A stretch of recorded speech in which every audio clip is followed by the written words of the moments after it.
جتنے جو بھی عالم جتنا زیادہ لوگوں کے درمیان رہتا ہے وہ ان پرابلمز کو بہت زیادہ سمجھ سکتا ہے. تو میں چونکہ 21 برس سے تو میں کیو ٹی وی میں میرا پروگرام چل رہا ہے، کمنگ مارچ کو 21 برس ہو جائیں گے. یہ اللہ کا کمال ہے، ہمارا نہیں ہے. اور 110 ممالک میں کیو ٹی وی دیکھا جاتا ہے. یہ صرف میں آپ کو اس لیے بتا رہا ہوں، اتنے لوگ ہماری طرف وابستہ ہو کے ہمیں اپنے پرابلم بتاتے ہیں. اور پھر جب میں تھوڑی سی انویسٹیگیشن کرتا ہوں تو پتہ چلتا ہے کہ جی ہمارے خطیب صاحب تو مسجد کے اندر 20 سال سے ہیں، لیکن آج تک نہ ہمیں طہارت کے مسائل بتائے، نہ نماز کے مسائل بتائے، نہ غسل کے مسائل بتائے، نہ کرنٹ ایشوز کے اوپر کلام کیا.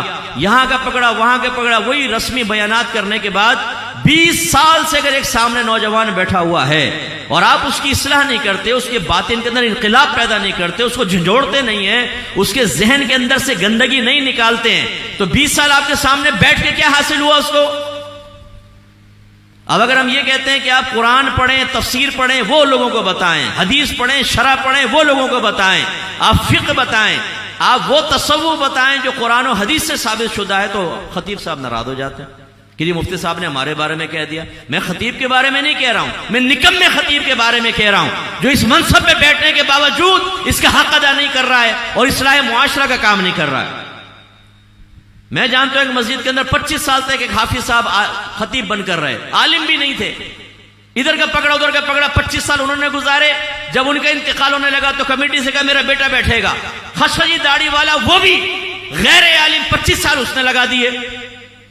اوسط عمر 50-60 سال ہی ہوتی ہے. جتنے سامنے بیٹھے تھے بڈھے ہو گئے، سیکھنے کو موقع نہیں ملا. اب یہ باتیں نہ کہو، احساس ذمہ داری نہ دلاؤ. اگر ہماری مساجد کے اندر صحیح طریقے سے بیان ہونا شروع ہو جائے، یہ صحیح علمی درسگاہ بن جائے، تو آپ دیکھیں کہ یہیں سے ہمارے بہترین علم کے حامل اور دین و مسلک کا دفاع کرنے والے مجاہد پیدا ہوں گے. لیکن نوجوان آتے ہی نہیں مسجد کے اندر، یار کون ہے، وہی بیان، پرانے بیان، ادھر ادھر کی پکڑ دھکڑ، تو بیچارے وہ نہیں آتے، انہیں سیکھنے کا موقع نہیں ملتا. اور جو بیچارے آ جاتے ہیں شروع میں ٹھیک ہے بیٹھتے ہیں، برکت حاصل ہوتی ہے، اس کا انکار نہیں ہے، میں منع نہیں کر رہا ہوں، یہ بالکل ہی بیان بیکار ہوتا ہے یہ بھی نہیں، لیکن جن چیزوں پر کرنا چاہیے، جن چیزوں کو پوائنٹ آؤٹ کرنا چاہیے، یہ اکثر نظر نہیں آتا. تو جو بیچارے بیٹھتے ہیں وہ اپنے بارے میں خود سوچ لیں کہ کتنا سیکھتے ہیں آپ. ایک قلم ڈائری لے کے جایا کریں نا، قلم ڈائری لے کر جائیں، جو نئی بات بیان ہو، پرانی نئی بات، اس کو نوٹ کریں، دیکھیں ہر جمعے کتنا سیکھا ہے آپ نے. تو یہ بڑی کوتاہی ہے اس کے اندر.